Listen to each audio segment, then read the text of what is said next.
पर देश का पहला चैनल, देश का अपना चैनल।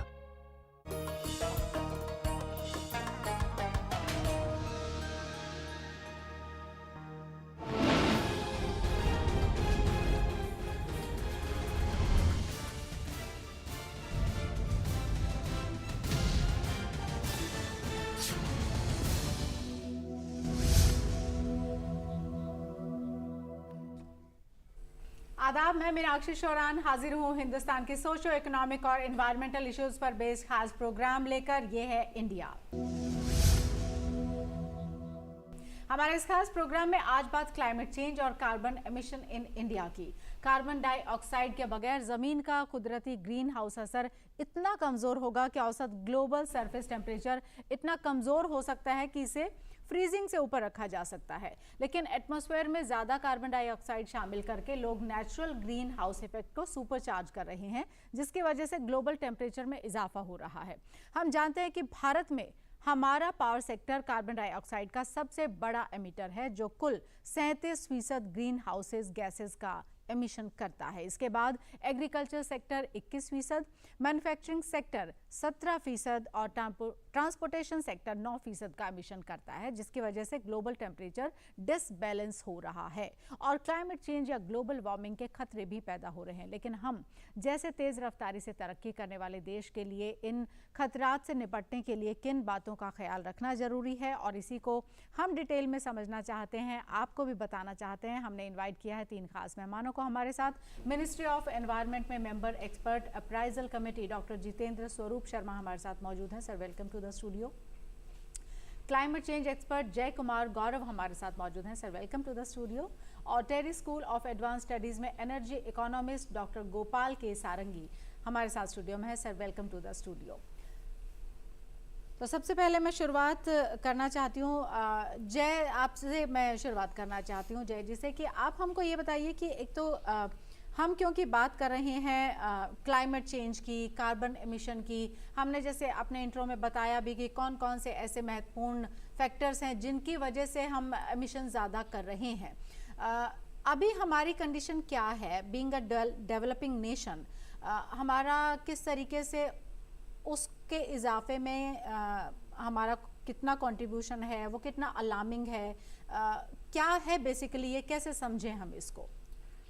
तो देखिए, सबसे पहली जो बात है कि इंडिया का जो पर कैपिटा एमिशन है वो बहुत ही कम है। जहाँ पे हमारा जो पर कैपिटा एमिशन है वो डेवलप्ड नेशंस जो हैं, जैसे अमेरिका, यूरोपियन नेशंस हैं, जापान है, ऑस्ट्रेलिया हैं, इसके मुकाबले हमारा जो पर कैपिटा एमिशन है वो बहुत ही कम है। और इसका मुख्य कारण है कि हमने अभी उतना एनर्जी कंजम्पशन नहीं किया है, हमने इतना इंडस्ट्रियलाइजेशन नहीं किया है, और हमें जो हमारी एक क्वालिटी ऑफ लाइफ है या जो हमारा रहन सहन है वो इतना कार्बन इंटेंसिव नहीं है। तो ये बात तो पहली है कि हम इसके लिए ज़्यादा जिम्मेवार नहीं हैं। और दूसरी बात ये है कि जिन कंट्रीज़ ने ज़्यादा एमिशन पहले करा है, हिस्टोरिकली जिन्होंने ज़्यादा एमिशन किया है, उनका इकोनॉमिक डेवलपमेंट ज़्यादा हो गया है। तो इसीलिए इसमें इंडिया का रोल कंट्रीब्यूशन वाइज कम है। पर आगे चल के जब हमारा भी डेवलपमेंट हो रहा है, हमारा भी एनर्जी कंजम्पशन पर कैपिटा बढ़ रहा है, तो हमें ये ध्यान रखना है कि हमारा एमिशन उतना ना बढ़े और ग्लोबल वार्मिंग पर जो खतरा है टेम्परेचर राइज का, वो उसमें हमारा कंट्रीब्यूशन सिग्निफिकेंट ना हो। ऐसे ये काफ़ी स्टडीज़ हुई हैं जिनसे ये पता लगता है कि हमारा एमिशन कभी भी डेवलप्ड कंट्रीज जितना नहीं पहुंचेगा, पर हमें फिर भी कोशिश करनी चाहिए कि जितना हो सके हम कम कर पाएं। और उसके लिए ही जो ये United nation framework convention on climate change है, पेरिस एग्रीमेंट जिसमें इंडिया भी सिग्नेटरी है, ये प्रोसेसेस चल रही हैं, मैकेनिज्म्स हैं इसके लिए, जिससे कि ग्लोबली हम अपने एमिशंस को कम कर सकें और ये इंश्योर कर सकें कि जो पृथ्वी का टेम्परेचर है वो 2 डिग्री सेल्सियस या इवन हमारा टारगेट है 1.5 डिग्री सेल्सियस से ज़्यादा ना बढ़े। तो इस वजह से हम ये नहीं कह सकते कि इंडिया का कंट्रीब्यूशन बहुत ज़्यादा है, पर इंडिया एक इम्पॉर्टेंट प्लेयर है इसको मैनेज करने में, राइट, एमिशंस कम करने में। ओके, आगे डॉक्टर चल के। गोपाल के सारंगी, आपसे भी मैं यही जानना चाहती हूँ कि हमारा कंट्रीब्यूशन, जैसे जय जी ने कहा कि हमारा कंट्रीब्यूशन उतना नहीं है, बट फिर भी हमारा कंट्रीब्यूशन है, और जब हम 2047 तक ये कहते हैं कि हम एक डेवलप्ड नेशन होंगे, तो फिर बहुत सारी चीज़ें हैं जो हमको करनी ही होंगी। तो कोई ऐसे ऑपरेशंस हैं जिनको मिनिमाइज किया जा सकता है क्या? ऐसा आप अपने लेवल पर बताएंगे कि अभी जो हो रहा है, ताकि जो 2 डिग्री की बात हो रही है वो अपने आप में बहुत ज़्यादा हो जाएगा, उसको 1.5 करना अपने आप में बहुत चैलेंजिंग हो सकता है कि हम क्या ऐसा कट ऑफ करें कि उसकी वजह से ये सब हो। तो उस दिशा में आप क्या जानकारी हमको देंगे? मैं धन्यवाद पहले एक प्रश्न के लिए। मैं जय जी ने जो बोला उसके बारे में थोड़ा सा और ज़्यादा बोलना चाहूँगा, क्योंकि हमारा जो एमिशन प्रोफाइल है कंट्री का, उस पर थोड़ा ध्यान देना बहुत ज़रूरी है। इसीलिए ज़रूरी है क्योंकि हमारा जो पर कैपिटा एमिशंस की बात उन्होंने बोला, it is 2 ton per capita, which is very less compare to the global average. Even global average जो आ रहा है वो 5 के आसपास आ रहा है, और अगर डेवलप्ड कंट्री का देखेंगे, जैसे यूएसए का देखेंगे 14 है। सो हमारा पर कैपिटा एमिशन बहुत कम है। तो एक तो ये एंगल है। दूसरा, हमने even though India is known as the 3rd largest emitter globally, but importantly क्या हो रहा है कि हमारा जो एमिशन है it is only 7% compare to, let's for example China का जो है वो 30% से ज़्यादा है, और आपका यूएसए का 14% से ज़्यादा है।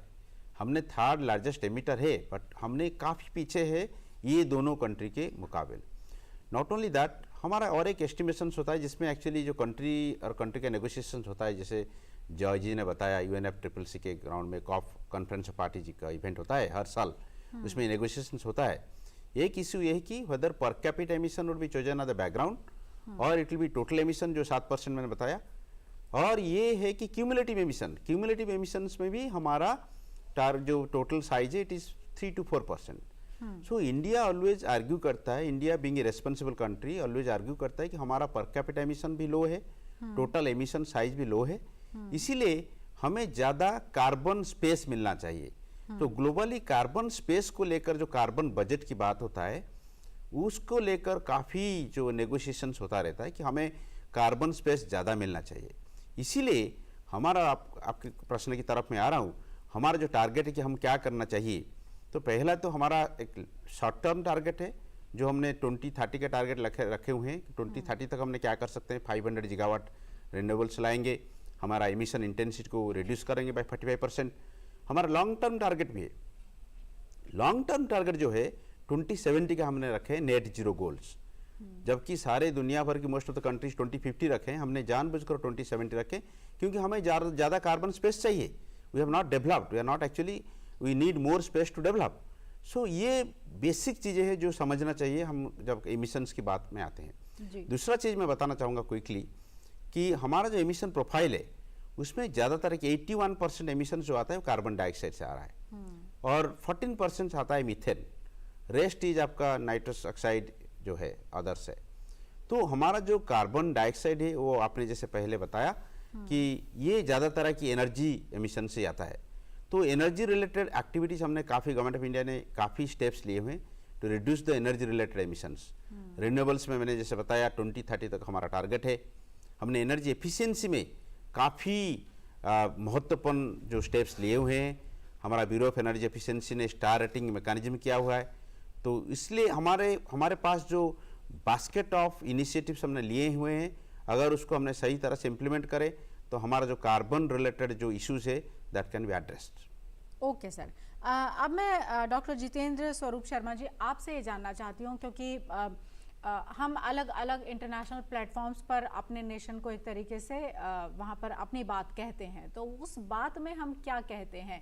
क्योंकि जैसे जिक्र हुआ कि हम कोशिशें कर रहे हैं, लेकिन हमको कार्बन स्पेस ज़्यादा चाहिए क्योंकि हमको अपना डेवलपमेंट करना है। तो क्योंकि हम एक डेवलपिंग नेशन है, हमारी UN में भी जो स्थिति है, लेकिन बावजूद उसके भी हम जितना एक तरह से अपफ्रंट होकर अपनी बातों को रखते हैं, इंटरनेशनल लेवल्स पर हम किस तरीके से अपने आप को वहाँ पर प्लेस करते हैं, और हमारी जो बात है कि हमें जो चाहिए है या जो हमारे कदम हम उठा रहे हैं उनको कितना वैल्यू वहाँ पर फिर मिलता है। धन्यवाद आपके क्वेश्चन के लिए। मैं अपने दोनों साथी के जो कथन है, उनका स्टेटमेंट है, दोनों से एग्री करता हूँ, लेकिन दो चीज़ें मैं कहना चाहूँगा। ये जो कार्बन एमिशन है या क्लाइमेट चेंज है, दे डू नॉट, मतलब इनकी कोई अंतर्राष्ट्रीय बाउंड्री नहीं होती। वो अंतर्राष्ट्रीय बाउंड्री को रेस्पेक्ट नहीं करते, वो कहीं से कहीं भी जा सकते हैं। ठीक है, तो जब तक वो सही है कि हमारा पर कैपिटा एमिशन कम है, और वैसे हम 4th लार्जेस्ट प्रोड्यूसर हैं, लेकिन ये कार्बन डाइऑक्साइड की समस्या जो है, जब तक फॉसिल फ्यूल रहेगा ये रहेगी। और day by day the fossil fuel का कंजम्पशन तो बढ़ रहा है, और कंट्री में रिफाइनरी की कैपेसिटी बढ़ रही है, 250 मिलियन टन हो गया लगभग अभी, तो कार्बन डाइऑक्साइड एमिशन तो इंक्रीज होगा। और हमारी एनर्जी डिमांड भी बढ़ रही है, because we are a developing nation. तो जब तक हम लोग अपने को कार्बन न्यूट्रल नहीं करेंगे या कार्बन एनर्जी या फेज आउट नहीं करेंगे कार्बन एनर्जी, जब तक ये ग्लोबल वार्मिंग और क्लाइमेट चेंज की समस्या सॉल्व नहीं हो सकती। एक तो ये, तो इसके लिए वैज्ञानिकों ने तरह तरह के प्रयोग कर रहे हैं, पॉलिसी ला रहे हैं और तमाम चीज़ें इम्प्लीमेंट कर रहे हैं। फॉर एग्जांपल हाइड्रोजन ला रहे हैं और कहते हैं कि नॉन रिन्यूएबल के दूसरे सोर्सेज ला रहे हैं। तो ये चीज़ें आएंगी, धीरे धीरे काम होगा और तब हम will move to the carbon neutrality. Okay, but Jay ji, मैं आपसे अगर समझूं, कार्बन न्यूट्रल बहुत अच्छी टर्म है और हम उस दिशा में बढ़ भी रहे हैं। देयर आर मेनी एस्पेक्ट जिनके ऊपर की काम हो रहा है, आई एम श्योर, और उसमें बहुत सारी चीज़ें हैं। उसमें हमारा विंड एनर्जी हो सकता है, सोलर एनर्जी हो सकता है, ये सब चीज़ें हैं। बट कहीं ना कहीं ये भी कहा जाता है कि उस पर जब हम शिफ्ट कर रहे हैं तो ट्रांजिशन है, ये कैसे हो, और प्लस उनके भी तो अपने कुछ ड्रॉबैक्स हो सकते हैं। क्या उनके ऊपर हम पहले से सोच रहे हैं? जी, थैंक यू। तो हम ये सॉल्यूशंस, अच्छी बात ये है कि हमें सारे सॉल्यूशंस पता है। कि एनर्जी सेक्टर से अगर एमिशन कम करना है तो आपको रिन्यूएबल एनर्जी पे जाना है। ट्रांसपोर्ट मोबिलिटी सेक्टर से एमिशन कम करना है तो आपको इलेक्ट्रिफिकेशन ऑफ ट्रांसपोर्टेशन करना है, जो आप अभी देख भी रहे होंगे, सड़क पे ज़्यादा से ज़्यादा इलेक्ट्रिक गाड़ियाँ दिख रही हैं। प्राइवेट भी और टैक्सीज भी आ गई हैं काफ़ी सारी इलेक्ट्रिक। फिर इंडस्ट्री सेक्टर में कैसे एमिशन कम करना है, वहाँ ज़्यादा एक्सपेंसिव है जो प्रोसेस वाली एमिशन हैं, जैसे सर ने बात करी सीमेंट सेक्टर की या स्टील सेक्टर की, एमिशंस बहुत ज़्यादा हैं और जो टेक्नोलॉजी है उसको रिड्यूस करने की वो भी बहुत एक्सपेंसिव है। तो हमें इनमें चैलेंज, सबसे बड़ा चैलेंज है फाइनेंसिंग का। कि आप एक करंट इकोनॉमिक सिचुएशन है, एक इकोनॉमिक सिस्टम बना हुआ है, पेट्रोल कार्स यूज़ कर रहे हैं, डीजल कार्स यूज़ कर रहे हैं, इलेक्ट्रिसिटी कोल से ज़्यादा बना रहे हैं। अब हमें नई टेक्नोलॉजीज लानी है तो उसका इन्वेस्टमेंट के लिए पैसा कहाँ से आएगा, और जब वो पैसा आएगा तो वो पैसे की कीमत क्या होगी, किस रेट ऑफ इंटरेस्ट पे वो पैसा आएगा, और जो इनकम हमें उस टेक्नोलॉजी को यूज़ करके मिलेगी, क्या वो इनकम उस पैसे के, पहले तो हमें बैंक का इंटरेस्ट चुकाने में मदद करे और हमारे लिए प्रॉफिटेबल हो। तो ये मेन समस्या हो जाती है क्लाइमेट फाइनेंस की, जिसके लिए देश में भी और अंतर्राष्ट्रीय स्तर पर भी काफ़ी सारे प्रोसेसेस चल रहे हैं और बातें चल रही हैं, मैकेनिज्म सेटअप करे जा रहे हैं जिनसे कि इनकी फाइनेंसिंग आसान हो सके। दूसरे कुछ टेक्नोलॉजिकल चैलेंजेस भी हैं, जैसे कि सोलर पैनल्स हैं, अब वो रात में तो काम नहीं कर सकते, उनको सोलर लाइट चाहिए। विंड है तो विंड हम पता नहीं, प्रिडिक्ट नहीं हो सकता अच्छी तरीके से कि कितनी विंड चलेगी, तो उसको कहते हैं इंटरमिटेंसी। वो उतना सर्टेनिटी नहीं है जितना आप कोल पावर प्लांट में है कि आपने कोयला डाला और उससे बिजली बनेगी ही बनेगी। तो उस केस में हमें स्टोरेज सिस्टम चाहिए, स्टोरेज मैकेनिज्म चाहिए। वो 2-3 तरह के, मतलब कई तरह के हो सकते हैं, पर बैटरीज हैं और पंप स्टोरेज होता है। तो अब एक तो पहले पावर जनरेट करने के लिए इन्वेस्टमेंट चाहिए, फिर पावर स्टोर करें जिससे कि रात को सप्लाई कर सकें या जब इनकी जनरेशन नहीं हो रही है तो सप्लाई कर सके।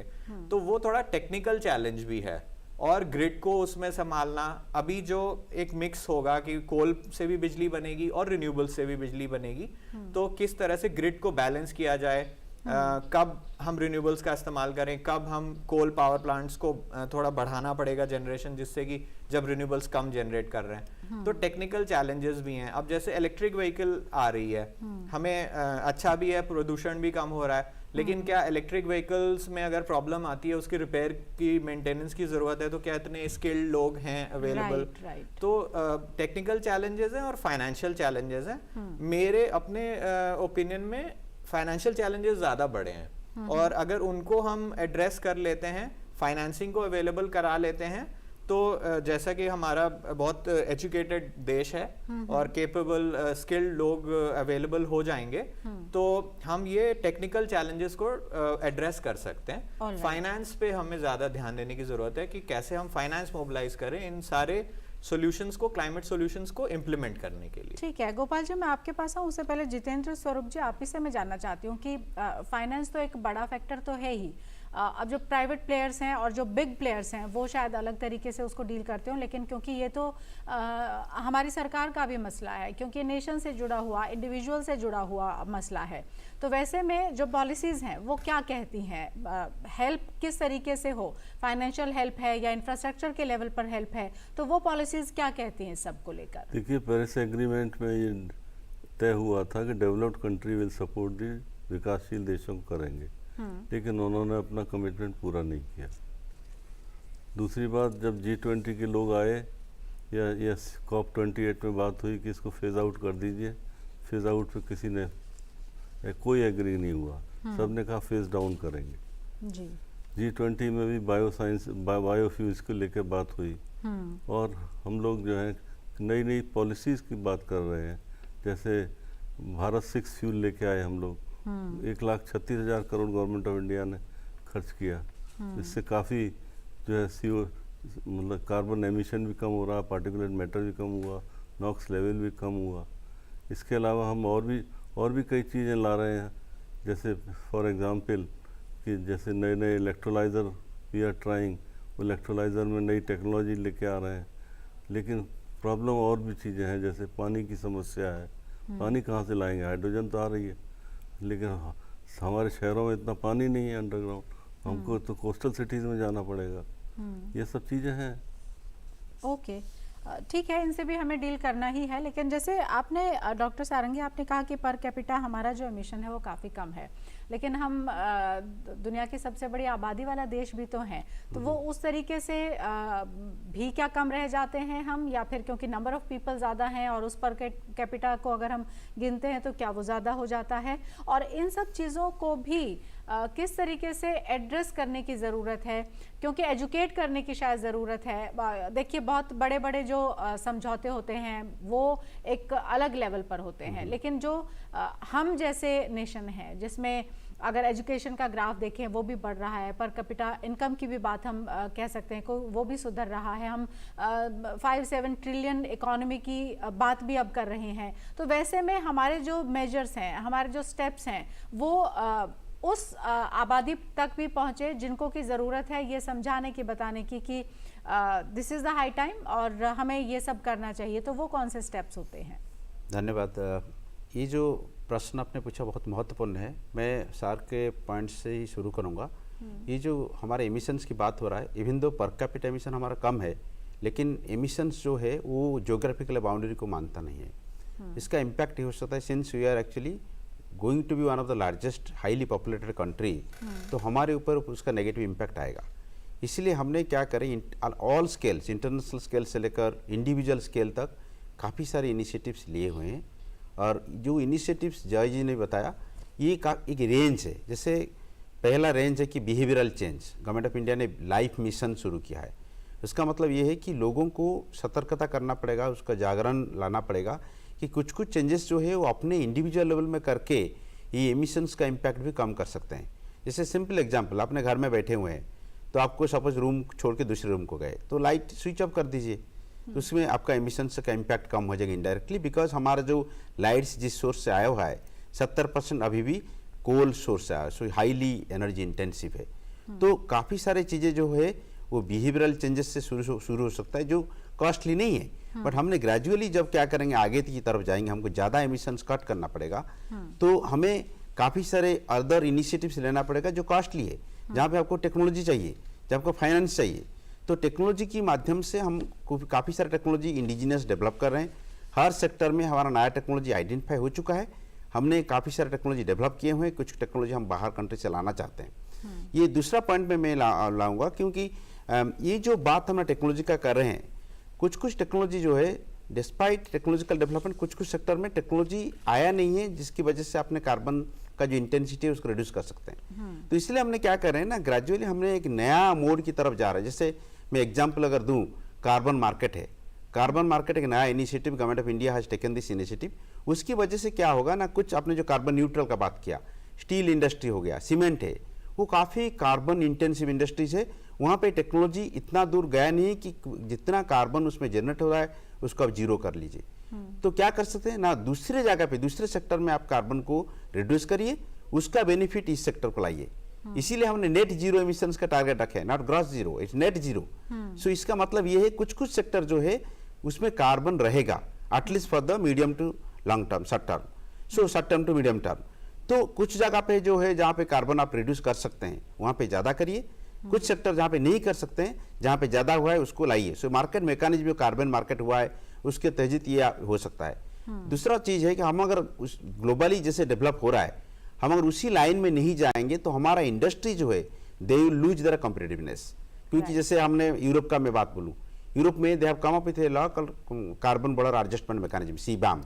उन्होंने बोल रहे हैं कि कोई चीज़ अगर हम इंडिया से इंपोर्ट करना चाहते हैं, उन्हें टैक्स लगाएंगे, तो ये टैक्स रहेगा किसके ऊपर ना, on the basis of the carbon intensity of that product. So हमने अगर internally domestically if you don't design कि हमारा कार्बन इंटेंसिटी को रिड्यूस करे, हमने over long term will face lot of problem. So ये एक सोर्स है। और कार्बन मार्केट में ये भी बेनिफिट है कि जो फंड्स मोबिलाइजेशन का बात जॉय जी ने किया है, तो हमारा जो कार्बन मार्केट का आर्किटेक्चर हमने अभी डिजाइन कर रहे हैं, it is not only to address the mitigation जो हमने रिड्यूस करना चाहते हैं carbon, also it can act as a mechanism to mobilise funds. So funds बहुत जरूरी है, not only for mitigation, also for climate adaptation, because we are one of the vulnerable countries globally.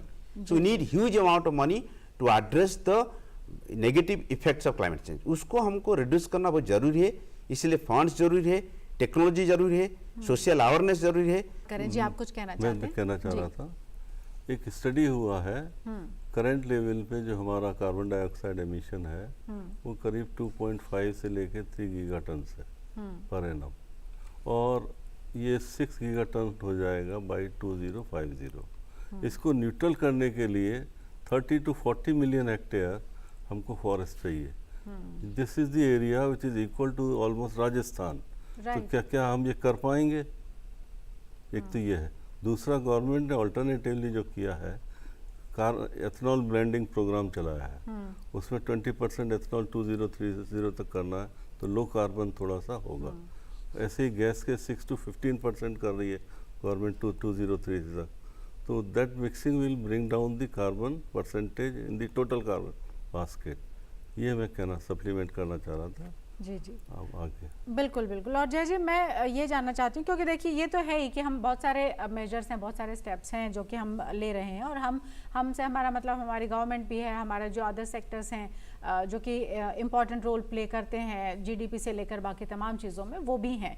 लेकिन जब हम ये कहते हैं कि ब्रिज द एमिशन गैप, उसमें आपने जैसे ट्रांसपोर्टेशन की बात की, या जो सारंगी जी ने कहा कि हमारा सीमेंट और जो स्टील सेक्टर है वहाँ पर हम क्या कर सकते हैं ताकि उसको हम थोड़ा सा कम कर पाएँ। लेकिन गैप में और बहुत सारी भी तो चीज़ें हैं, जैसे हम ट्रांसपोर्टेशन की बात कर रहे हैं, लेकिन अगर हम थोड़े से भी आंकड़े देखते हैं तो उसमें नज़र आता है कि ट्रांसपोर्टेशन तो उतनी बड़ी चीज़ नहीं है, बाकी अदर सेक्टर्स हैं जिनका कि कंट्रीब्यूशन कहीं ज़्यादा है। तो वैसे में क्योंकि आप फंड्स की बात कर रहे हैं, तो पब्लिक प्राइवेट पार्टनरशिप की ज़्यादा ज़रूरत है या गवर्नमेंट को फंड करना चाहिए, क्योंकि टेक्नोलॉजी है उसकी भी हमको ज़रूरत है। तो इन सब चीज़ों को लेकर क्या से है आपका? Thank you. तो जो ये फाइनेंसिंग गैप है वही इमिशन गैप में भी रिफ्लेक्ट हो रहा है। हम फाइनेंस मोबिलाइज नहीं कर पा रहे, तो जो नॉन टेक्नोलॉजीज़ हैं उतनी वो भी डिप्लॉय नहीं हो पाती हैं। इसीलिए ये मैकेनिज्म जैसे कार्बन मार्केट वाला मैकेनिज्म हो गया, या इंटरनेशनल क्लाइमेट फाइनेंस हो गया, या डोमेस्टिक क्लाइमेट फाइनेंस हो गया, वो बहुत ज़्यादा ज़रूरी है। तो ट्रांसपोर्ट सेक्टर तो एक एग्जांपल है जो कि फिर भी आप कह सकते हैं कि कंपेरेबल है या हो जाएगा, कुछ बहुत जल्दी कंपेरेबल हो जाएगा। आप एक नॉर्मल कार लेंगे, उसकी कीमत है 10 लाख रुपए। आप इलेक्ट्रिक कार भी अवेलेबल है 10 लाख रुपए में, और चलाने में इलेक्ट्रिक कार सस्ती पड़ेगी। उसमें एक ही चैलेंज है कि 5 साल बाद आपको बैटरीज बदलनी है, जिनकी कीमत अभी ज़्यादा है, बट आगे चल के शायद बैटरी सस्ती हो जाए। तो ऐसा हो सकता है कि जो इमिशन कम करने वाली टेक्नोलॉजीज हैं, जो सॉल्यूशंस हैं क्लाइमेट चेंज के, वो कॉस्ट कॉम्पिटिटिव हो जाए। और अगर कॉस्ट कॉम्पिटिटिव हो जाएंगी, हमारे लिए सस्ती हो जाएंगी या एक कॉस्ट की हो जाएंगी, तो हो सकता है कि अपने आप ही उनका एडॉप्शन इतना बढ़ जाए कि हमें एडिशनल सपोर्ट की या किसी तरह की सब्सिडी या ग्रांट की ज़रूरत ना पड़े। पर जहाँ पे अभी ये गैप है कि अगर आप नॉर्मल एमिशंस वाले टेक्नोलॉजीज यूज़ करेंगे और आप ग्रीन टेक्नोलॉजीज यूज़ करेंगे, low GHG, low carbon technologies use करेंगे, तो आपको लो कार्बन टेक्नोलॉजीज महंगी पड़ रही हैं, आपको ज़्यादा खर्च करना पड़ रहा है। तो उस जगह पे आपको सपोर्ट की ज़रूरत है, वो चाहे डोमेस्टिक रिसोर्सेज से आए या फिर इंटरनेशनल क्लाइमेट फाइनेंस के रास्ते आए। और इसीलिए ये बहुत एम्फेसिस करते हैं इंटरनेशनली कि जो डेवलप्ड कंट्रीज हैं वो फाइनेंसिंग प्रोवाइड करें डेवलपिंग कंट्रीज में इन सॉल्यूशंस को बढ़ावा देने के लिए। बिकॉज जैसा सारंगी जी ने कहा और सर ने भी कहा कि इनकी इमिशंस की कोई बाउंड्री नहीं है, और कई बार इमिशंस को कम करना ज़्यादातर केसेस में सस्ता है। आप एमिशंस को इंडिया में या डेवलपिंग कंट्रीज में कम करें, बजाय कि आप एमिशंस को यूरोप या अमेरिका में कम कर दें। 1 टन कार्बन एमिशन कम करने के लिए अमेरिका में भी आपको $50 खर्च करने पड़ेंगे। इंडिया में उसी सेक्टर की एमिशन को कम करने के लिए हो सकता है आप $10 या $20 में कम कर सकें। तो इसीलिए ये इस तरह की मैकेनिज्म जैसे कार्बन मार्केट है, इंटरनेशनल क्लाइमेट फाइनेंस, ये बहुत इफेक्टिव है। दूसरी बात है कि कॉस्ट ऑफ कैपिटल, जैसे यहाँ पे हम अगर बैंक लोन लेने जाते हैं तो वो 10-12% का पड़ता है जो कॉमर्शियल बैंक से लोन लेते हैं, और जो डेवलप्ड कंट्रीज हैं वहाँ पे इंटरेस्ट रेट कम होते हैं, वहाँ पे 2-3-5% इंटरेस्ट रेट है। तो जो फाइनेंसिंग है, एक और मुद्दा है इसमें, वो है हेजिंग कॉस्ट का, क्योंकि करेंसी के रेट बदलते रहते हैं, तो इस पे एक हेजिंग कॉस्ट लगानी पड़ती है। उसके बाद भी ऐसा मुमकिन है कि जो इंटरनेशनल डेट है वो अगर हम इंडिया में क्लाइमेट चेंज के प्रोजेक्ट्स इंप्लीमेंट करने के लिए लेकर आए, तो उनका जो इंटरेस्ट रेट है वो कम होगा। और फिर हमें अवेलेबिलिटी हो जाएगी पैसे की, तो हम ज़्यादा से ज़्यादा इन सॉल्यूशंस को डिप्लॉय कर सकते हैं। ट्रांसपोर्टेशन तो है कम एमिशंस का है, पर वो बढ़ रहा है क्योंकि ज़्यादा से ज़्यादा लोग गाड़ियाँ खरीद रहे हैं। फिर एनर्जी सेक्टर मेजर है contributor, industry sector major contributor है। तो उन सबको इस तरह का low cost climate finance available हो, ग्रांट्स और सब्सिडीज अवेलेबल हो, कार्बन मार्केट मैकेनिज्म्स अवेलेबल हो, तो उनको सहूलियत होगी अपने सॉल्यूशंस को इम्प्लीमेंट करने में। ओके, ये भी मैं आपसे जानना चाहती हूँ डॉक्टर गोपाल सारंगी जी कि क्योंकि हम डेवलपिंग और डेवलप्ड नेशंस की बात कर रहे हैं, तो डेवलप्ड नेशंस कई ऐसे फोरम्स पर देखा गया है कि वो एक तरह की प्रेशर टैक्टिक्स का इस्तेमाल करते हैं। वो बहुत सारे ऐसे रूल्स गाइडलाइंस हैं जो कि डेवलपिंग नेशंस के ऊपर एक तरह से इम्पोज करने की कोशिश करते हैं, और वो जो एक वो फ़र्क है, या क्योंकि ऐसे प्लेटफॉर्म पर होना जहां पर हम ये कहना तो चाहते हैं कि हम अपना कंट्रीब्यूशन बहुत अच्छे तरीके से कर रहे हैं, लेकिन शायद उसका रिजल्ट वैसा नहीं आता है, या उस तरीके से वो एक्ट नहीं करते हैं जैसा कि करना चाहिए। तो इन सब चीज़ों को लेकर, क्योंकि ये हमारे दर्शकों के लिए, हमारे व्यूवर्स के लिए जानना ज़रूरी है कि दरअसल में है क्या सिचुएशन। ये महत्वपूर्ण सवाल है। मैं ड्रॉ करूंगा, सर ने जैसे बोला COP20 कॉन्फ्रेंस ऑफ पार्टीज का जो इवेंट हुआ था 26 में, COP26 इन ग्लासगो हुआ था, उसमें बहुत बड़ा जो डिस्कशन था कोल को लेकर था, coal phase down versus coal phase out. तो हमको मालूम है coal is the major source of carbon dioxide in the country, फिर भी हमने कोल फेज डाउन को अडॉप्ट किया, कोल फेज आउट को अडॉप्ट नहीं किया, क्योंकि इसीलिए कोल हमारा जो इकोनॉमी का बहुत बड़ा इंपॉर्टेंट सेक्टर है। हमने ओवरनाइट कोल को बिल्कुल जीरो नहीं कर पाएंगे। कोल का जो प्रोडक्शन है, कोल बेस्ड पावर प्रोडक्शन है, कोल बेस्ड अदर एक्टिविटीज है, उसको जीरो नहीं कर पाएंगे।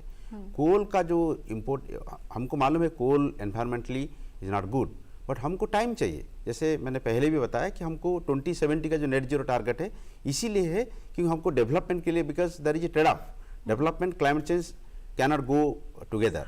सो ये जो climate change and development issues इश्यूज़ है इसको हमने सही रास्ता में लाने के लिए हमको टाइम चाहिए, और वो कार्बन स्पेस, कार्बन बजट का जो टाइम है हमने 2070 तक लिया इसीलिए क्योंकि कोल को धीरे धीरे हम फेज डाउन करेंगे, फेज आउट क्विकली नहीं कर पाएंगे, बिकॉज कोल हमारा इकोनॉमी के लिए बहुत इंपॉर्टेंट है। कोल कंट्रीब्यूट करता है स्टेट का जो रॉयल्टीज को, ईस्टर्न स्टेट में पर्टिकुलरली कोल हमारा जो रेलवेज को सब्सिडाइज करता है पैसेंजर फेयर को। So coal is an important sector. तो हमने ये जो एस्पेक्ट को कंसिडर डेलिबरेटली, कॉन्शियसली हमने डिजाइन मैटर में डिजाइन करके उसको आगे लेके जा रहे हैं। हमने डेवलप्ड कंट्रीज का जो फोर्सफुल अटेम्प्ट था कि स्टॉप करिए कोल को, हमने उसको इतना ध्यान नहीं दिया। हमने बोले ठीक है हमने कोल फेज डाउन करेंगे, फुल फेज आउट नहीं करेंगे। तो ये बात है, ये बेसिकली जो एनर्जी ट्रांजिशन का डिबेट है ये इसका इम्पोर्टेंट मुद्दा है। इसमें हमने ट्रांजिशन में rate and scale, at what rate you want to transit and what is the scale, उसको लेकर हमने बहुत डिस्कशन हुआ है। उसी बेसिस में हमने बोले हैं कि हमने ग्रेजुअली कोल कंजम्पशन, कोल प्रोडक्शन को कम करेंगे। तो एक ये मुद्दा है। दूसरा मुद्दा हमने ये बोला कि हमको फिनेंस चाहिए, तो फिनेंस के लिए हमने जैसे बोला कि हमने कार्बन मार्केट की तरफ जा रहे हैं ताकि ना हमारा सेक्टर कॉम्पिटिटिव बनेगा और हमारा जो कार्बन क्रेडिट्स जनरेट होगा that can be sold in the international market, you can get money. So उसको भी हमने क्लाइमेट एडाप्टेशन, क्लाइमेट मिटिगेशन में कर सकते हैं।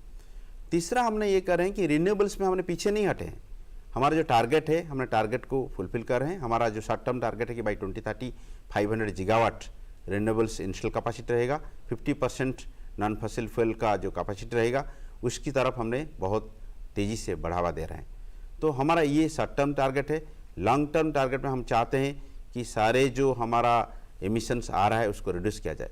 बट सबसे बड़ा चैलेंजिंग हमारे लिए ये रहा है कि हमारा जो मीथेन एमिशंस है वो एग्रीकल्चर सेक्टर से आ रहा है।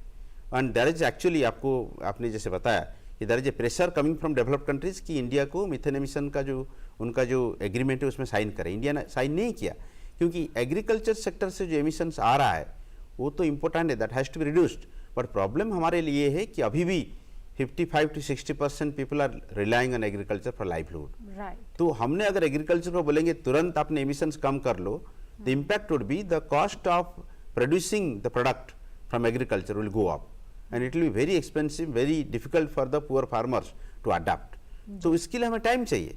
तो मीथेन एमिशंस हमारा कम है, बट हमने मीथेन एमिशंस का जो ग्लोबल एग्रीमेंट है we are not part of it because you want more space to be created for farmers. Agriculture से हम शिफ्ट करेंगे कम इंडस्ट्री की तरफ, तो वी नीड टाइम। तो हमको टाइम चाहिए, हमको ज़्यादा कार्बन स्पेस चाहिए, कार्बन बजट चाहिए। इसका मतलब ये नहीं कि हमने रिन्यूएबल्स में या हमारा जो एनर्जी एफिशिएंसी का जो अप्रोच है या bringing the low carbon technology जैसे जय जी ने बताया उसके मामले में पीछे हमने काफ़ी एक्टिविटीज इनिशिएटिव्स ले रहे हैं। जी जी बिल्कुल।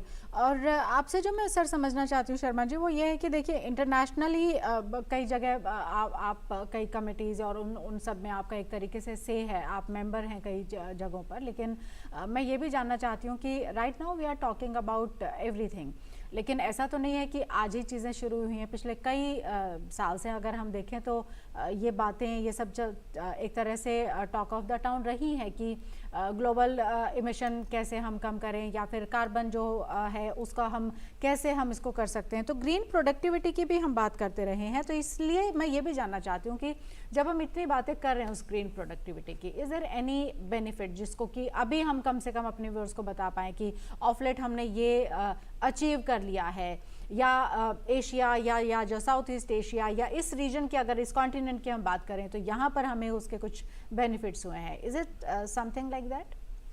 मैं बताता हूँ। Thank you for your question. पहले तो मैं सारंगी साहब से एग्री करता हूँ जो इन्होंने कहा कि ये जो methane emission is one of the major factor contributing towards climate change. It is oil sector का करीब 23% है एमिशंस ओनली, बाकी और सेक्टर्स के भी हैं and there are several sources. एक जो ट्रांसपोर्ट सेक्टर का अनएक्सप्लोर्ड है जो मैं बताना चाहता हूँ, there are 50,000 CNG vehicle in India, in Delhi, and there is a rule, cylinder rule. Every 2 years, every vehicle cylinder should go for hydro testing.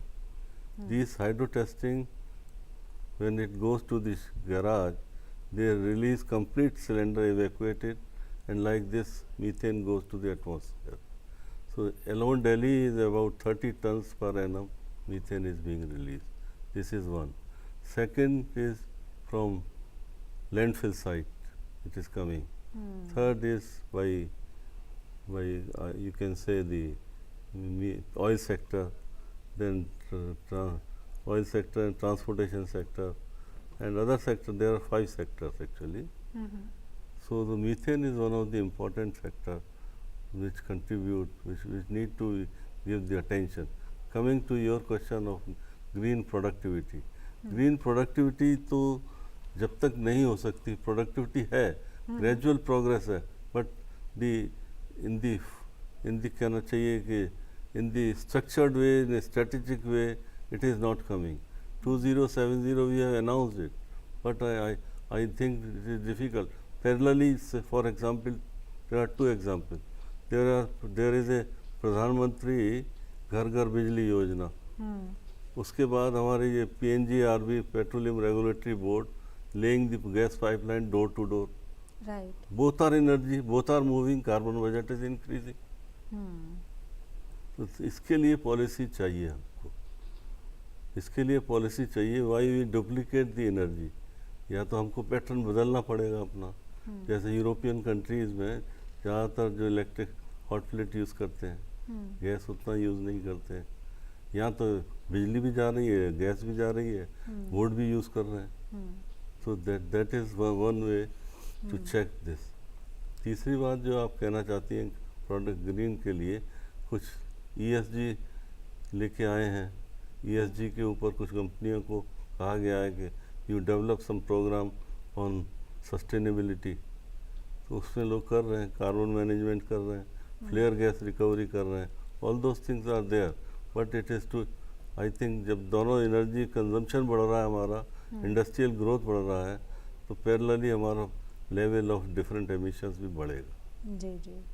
So this paradox cannot go side by side. Exactly. तो जय challenges क्या बड़े हैं? मतलब fund एक तरीके से acquire करना वो ज़्यादा बड़ा चैलेंज है, एजुकेट करना वो ज़्यादा बड़ा चैलेंज है, या ट्रांजिशन के मोड में है तो नए को अडेप्ट कैसे करें वो ज़्यादा बड़ा चैलेंज है, या फिर इंटरनेशनली जिस तरीके से अलग तरह से चीज़ें आती हैं, और हम एक नॉट ओनली डेवलपिंग नेशन बल्कि हम इतना डाइवर्स नेशन है कि बहुत सारी चीज़ें अदरवाइज भी शायद किसी तरह का कोई चैलेंज बनकर सामने आती हों. तो what is the biggest challenge? Madam 1 minute में रुकूंगा, एक चीज़ मैं बोलूँगा. जी. Bhutan is carbon positive. Yes, because it is that is carbon so neutral. green. Yeah, Finland is carbon neutral. And Norway is carbon neutral.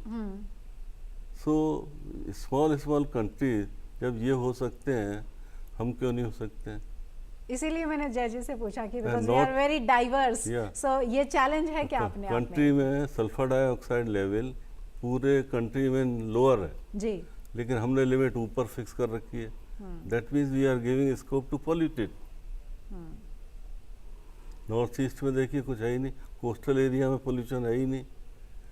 Pollution वहाँ है जहाँ इंडस्ट्रियल एस्टेट्स हैं, लेकिन But सरकार that is also very important for a nation. देखिए. If there will be no industry, then there will be no maybe हम सारा workforce फिर किधर जाए, कहाँ पर लोग काम करेंगे, जो GDP है, जो इकोनॉमी है, उस सब के लिए वो सब भी ज़रूरी है. So there are pros and cons always for everything, right? Ji, correct. Right. तो अब आपसे मैं वही जानना चाहती हूँ कि चैलेंज क्या है सबसे बड़ा, कि क्योंकि डील तो करना है हमको उससे. हाँ, ये चैलेंज तो लगभग सभी हैं ही, और ऐसा कहना कि केवल फाइनेंस आ जाएगा तो सॉल्व हो जाएगा, ये थोड़ा सिंप्लीफिकेशन होगा. पर फाइनेंस बहुत एक स्टार्टिंग पॉइंट है. अगर आपको फाइनेंस, आपको मैं कंफर्म कर दूं कि ठीक है हम फाइनेंसिंग देने वाले हैं इस तरह के इनिशिएटिव के लिए या इस प्रोजेक्ट के लिए, तो फिर आप ढूंढेंगे कि भाई वो लोग कहाँ से आएंगे जो इसे चलाएंगे. अगर वो प्रोजेक्ट इम्प्लीमेंट कौन करेगा, अगर सोलर प्लांट लगाना है तो इंजीनियर्स चाहिए, प्लानर्स चाहिए, फाइनेंशियल एनालिस्ट चाहिए. फिर आप देखेंगे कि पॉलिसीज़ अगर नहीं है सूटेबल, तो पॉलिसीज़ में क्या चेंजेस करे जाएं जो ये प्रोजेक्ट को सपोर्ट करें। तो आप पॉलिसी चेंजेस ला सकते हैं। और जो बिहेवियरल चेंज वाली बात गोपाल जी ने कही, वो अवेयरनेस बहुत क्रिटिकल है, और इसीलिए लाइफ मिशन और इस तरह के इनिशिएटिव्स हो रहे हैं देश में। पर उनके लिए भी तो फाइनेंस चाहिए।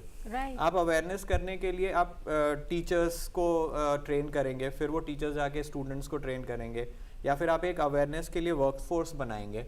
जैसे ग्रीन कॉर्प्स की बात करी जा रही है, जैसे एनसीसी है, वैसे ग्रीन कॉर्प्स हो सकते हैं, जिनका काम ही यही होगा कि लोगों को अवेयर करना जा करके कि आप अगर आप हो सके तो आप अपने रूफटॉप पे सोलर लगाइए, अगर आप हो सके आप गाड़ी परचेज करने वाले हैं तो इलेक्ट्रिक कार परचेज कर लीजिए, आप टैक्सी बुक कर रहे हैं तो इलेक्ट्रिक टैक्सी बुक कर लीजिए।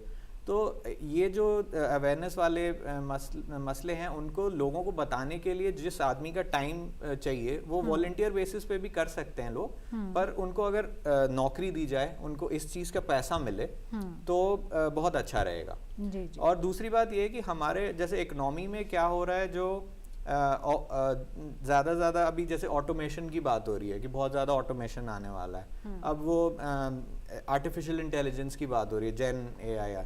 तो कई सेक्टर्स में जॉब्स कम हो रही हैं। आपको उतने लोगों की जरूरत नहीं है उस सेक्टर में जहां पर पहले जरूरत थी। तो एक वर्क अपॉर्चुनिटी क्रिएट हो रही है ग्रीनिंग के लिए, और ग्रीनिंग की वर्क अपॉर्चुनिटी भी क्रिएट हो रही है, उससे एनवायरनमेंट अच्छा हो रहा है। एनवायरनमेंट अच्छा हो रहा है तो उससे हेल्थ अच्छा हो रहा है। तो ये विन विन सिचुएशन है जी।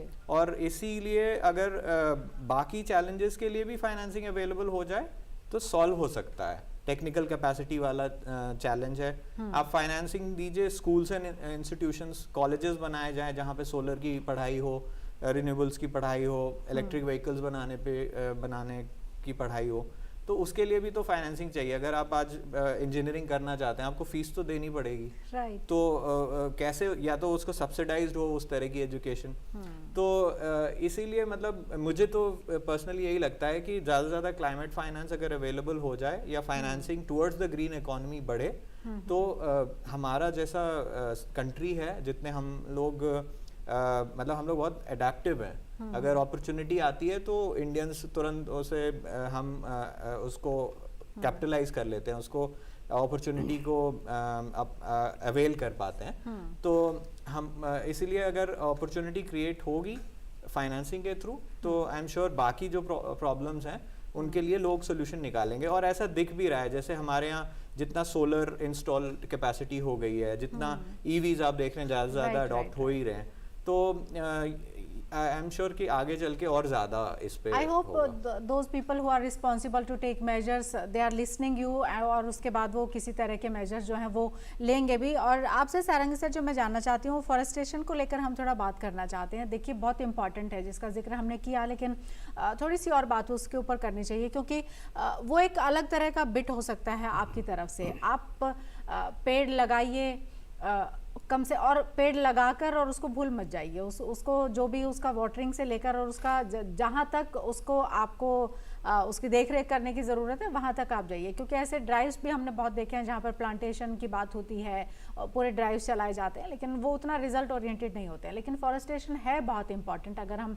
एमिशन और इन सब चीज़ों की बात करें, जिसका जिक्र स्वरूप जी ने भी किया कि जैसे भूटान है, फिनलैंड है, इस तरह के देश हैं। लेकिन हम जानते हैं कि बिकॉज दे आर ग्रीन, और इसी वजह से वो शायद आज इस सिचुएशन में है कि हम बात कर रहे हैं कि कैसे कहाँ पर कम करें, and they are in surplus एक तरीके से ग्रीनरी में।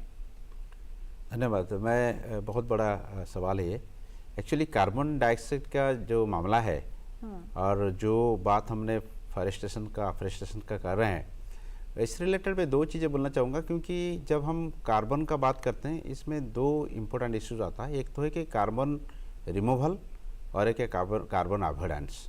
So carbon avoidance, let's for example आपने एक थर्मल पावर प्लांट लगाना चाहते हैं और उसके जगह आपने ग्रीन पावर प्लांट लगाया विंड एंड सोलर का, तो उसमें जो कार्बन बच रहा है आपका, जो कार्बन एमिशन हम रिड्यूस कर रहे हैं, उसको आप बोल रहे हैं carbon avoidance. It is more futuristic.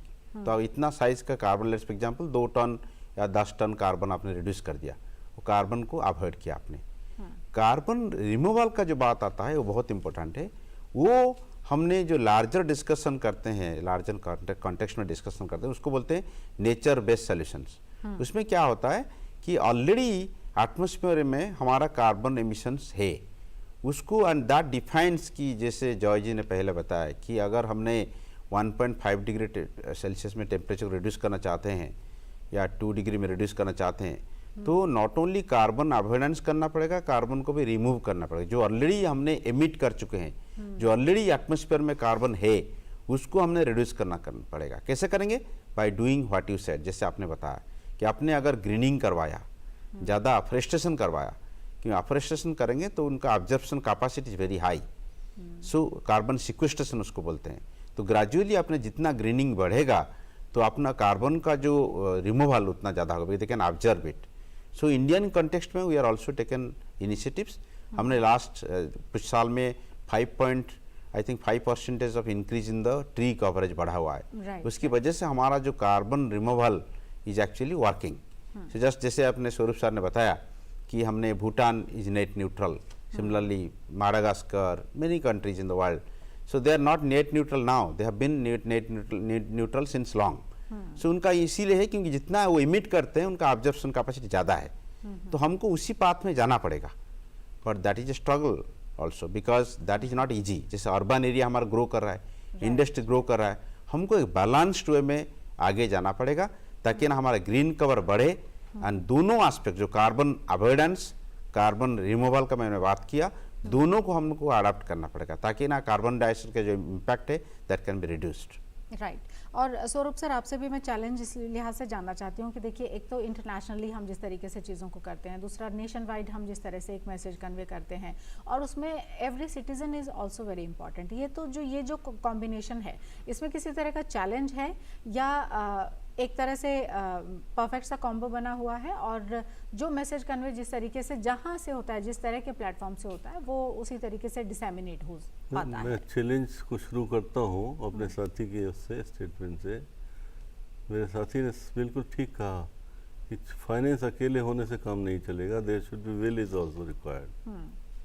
दूसरी बात, जैसे सोलर पैनल लगाना बहुत आसान है, लेकिन उसके लिए पानी अरेंज करना, ये टेक्नोलॉजी वेस्टर्न कंट्री से आई है जहाँ पे पार्टिकुलेट मैटर होते ही नहीं है, बहुत कम होते हैं। हमारे यहाँ डस्टी डस्ट है, it settle on this the panel, you need to clean it, you need water, water recycling is required, all those are the challenges. So इतने एनर्जी चाहिए वाटर, फिर then again energy out of energy. तो ये सब चीज़ें आपको देखना पड़ेगा। और दूसरे चैलेंजेस भी हैं, दूसरे चैलेंजेस हैं आपको गवर्नमेंट की तरफ से implementation. Life is one of the thing, life style change करना बहुत ज़रूरी है। एक आदमी जैसे जैसे टुडे, अर्लियर टाइम्स में there were fashion cycle only 2, this day fashion cycles are 7। So ये एक जीन्स मैन्युफैक्चरिंग में 85 लीटर वाटर बन लगता है, 85 litres. So these are the challenges. People working at the Bangladesh border were working just like labor, worse than labor, and they are producing all those garments and supplying to the globe. This is the challenge, climate issue. Okay, thank you so much doctor Jitendra स्वरूप जी, बहुत शुक्रिया आपका studio में आने के लिए। साथ ही doctor Gopal K सारंगी, आपका भी बहुत बहुत शुक्रिया, और जय कुमार गौरव जी, आपका भी बहुत बहुत शुक्रिया स्टूडियो में आने के लिए और इतने इम्पॉर्टेंट इशू पर हमारे साथ डिस्कशन के लिए। आई होप ये कार्यक्रम आपको पसंद आया होगा, हमारी ये पेशकश। फिलहाल इतना ही। हमारे प्रोग्राम आपको कैसा लगा, इस पर अपनी राय आप हम तक ज़रूर जाहिर करें। इसके लिए हमारा पता है ddurduspecials@gmail.com। इसी के साथ हमारी पूरी टीम को इजाज़त दीजिए। आदाब। Thank you.